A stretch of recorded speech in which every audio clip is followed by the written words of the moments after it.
క్రోధినామ సంవత్సరం 2024 తులారాశి ఫలితాలు చూసుకున్నట్లయితే చిత్త 3-4 పాదాలు, స్వాతి 1-2-3-4 పాదాలు మరియు విశాఖ 1-2-3 పాదాలు తులారాశి కిందకు వస్తాయి.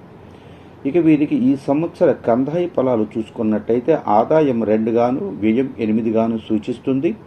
అలాగే రాజపూజ్యం 1, అవమానం 5గా కూడా సూచిస్తూ ఉంది.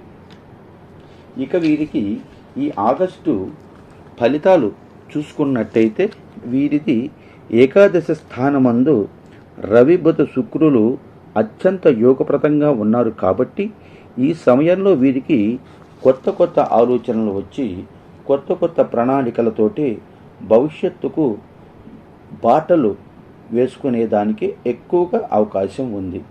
వీరు అనేక రకాలుగా ఆర్థిక వృద్ధి, అలాగే గతంలో ఉన్నటువంటి అప్పులు అన్నీ కూడా విమోచన పొందేదానికి ఎక్కువగా అవకాశం సూచిస్తుంది. అంటే ఆగస్టు నెలలో కొత్త ఆలోచనలతో పాత రుణాలను తీర్చేదానికి ఎక్కువగా